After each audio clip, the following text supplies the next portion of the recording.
You're right. I am crazy. But you know what else? I don't give a fuck. I don't give a fuck about you. I don't give a fuck about Steel. I don't give a fuck about Raheem either. I don't give a fuck about myself. Yes, Sirski, we got another good one in here today. I got my boy with me again, and you know, he looking like he freshly murdered a homeless man for his clothes. Wow, so. That's crazy considering the fact he wearing the same shirt for like the 5th week in a row. Wow. That's crazy, man. You remind me of Bishop because that attitude you got about your clothing is, if I don't give a fuck about just myself, what makes you think I give like? Yeah, you might just smoke. Obviously, you don't give. So today's movie is Juice. It's a classic review. Juice.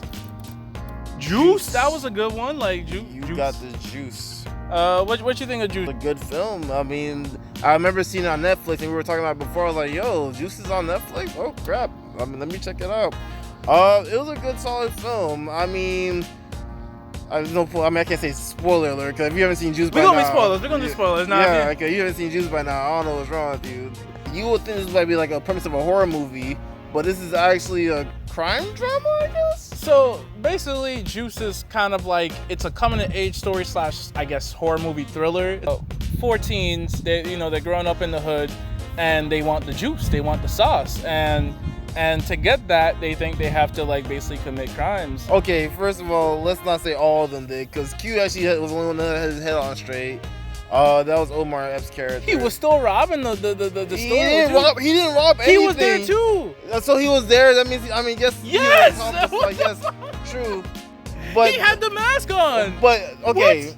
But to be fair, they kind of forced him into it. No, look, I don't understand. It's not like that was back in quarantine days. He had the mask on because he was robbing that store, not because he was. The only person who robbed the store was Tupac. To be fair, Tupac could really rob the store by himself if he wanted to. That's your idea of robbing a store? So if he the had other a people gun. are not holding a gun, He even though they're looking out, they don't count. If they have masks on, they literally, Q was there for no reason.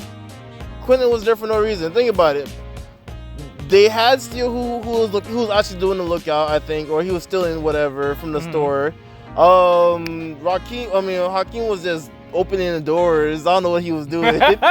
he had the door open, looking at Tupac. Like, what you doing, bro? I'm like, bro, what you do? You gotta have a guy to hold the door open. You never been to a fancy hotel? Obviously, I'm like, bro, Hakeem, what are you doing? Like, you talking about Tupac, and Tupac was he was pretty much doing. Sometimes you got that squad member that just doesn't contribute much, and you know what? That's fine. That's literally 3/4 of the crew. If anything, Bishop was the only person actually doing something. 2 of the central characters, Bishop and Q. It's like the most interesting characters. Yeah, I mean, yeah, pretty much. Even though like Rakim was supposed to be like Hakeem, what the hell his name is, was supposed to be the glue that holds the crew together apparently, but that didn't turn out as well. First of all their hairstyles was whack. I mean, it was the 80s. I mean, what do you want? 90s. I mean, 90s. It was the 90s. What do you want? I mean, Tupac's hair was all right, but the rest of them, like, because to me it was them. That movie was realistic because Steel couldn't afford a barber. His hair was all types of fucked up. I mean, he was in high school. You mean he had no money? None of them had any money. That's why they were robbing people. Apparently, Damien think it was sequel baiting with the end part. I don't see how, but whatever. Jordan think that Q is just gonna ride off into the sunset. If the movie were to continue, we would see Q getting questioned and probably arrested because they're gonna be like, so you just murdered somebody in front of all these witnesses. Okay, but the question is, why does that lead to a sequel? That's an interesting sequel, and no, Bishop how could would still it be alive. How Bishop could survive that 30-story fall. 30-story fall, and Bishop surviving that fall. And it's like Mike Myers; he could just be following him around in the sequel. What's this, John Wick? Yo, they need to get hologram Tupac to come back for the sequel. That's gonna be lit. No, they get a Tupac from All Eyes on Me, the biopic. That's what they need to do. But that's half a Pac. That's not even Tupac. That's one Pac. But all in all, Juice is a good film. The only problem I probably have with it is they ignored pretty much the basic red flags that Tupac character displayed. There's nothing you didn't like about it? Nothing. I just said what I didn't like about it. The fact that no one really recognized the whole red flags that Tupac was doing, except like. I mean, sometimes you got boys like that. That's realistic. Sometimes. I mean, yeah. that's true. That's definitely true. I really like this movie.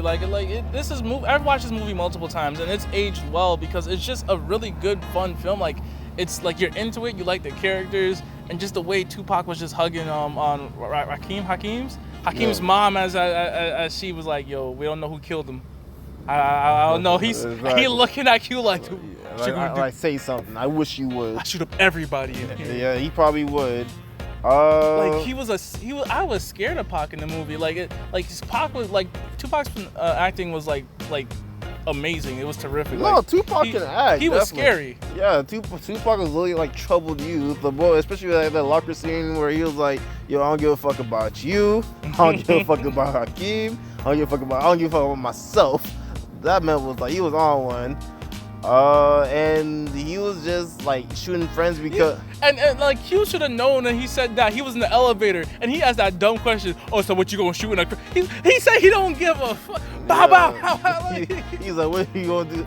The way he walked in the elevator, he just stared at him like, what you gonna do? He was like, I'm like, what, you gonna shoot me in the elevator? All right, bet. Okay, think about who's in the movie though. Samuel L. Jackson, Queen Latifah. These were old school. This was an old school film. Yeah, it had a great cast. It had a bunch of people. Donald Faison, Flex, who don't ever change his name in anything he appears in, is just Flex in everything. That's just weird. I was running about that too. I must be called Flex in everything I appeared in, or no I'm not doing it. It's a no call, no show. I'll do it for free, but you gotta call me Flex. It's like, oh, okay, that's a weird clause. I really love this movie personally. I'm gonna buy it on Blu-ray. It's really just it's a solid movie. Okay. It's really good acting from Q and which Omar Epps, and it's too late to say that shit. Q as Omar Epps and Bishop as Tupac. As Omar Epps as Q and Tupac as Bishop. Yeah, really really great leads, and they really carried this movie. It's funny. It's scary. I give this movie a 5 out of 5. Wow, that's crazy.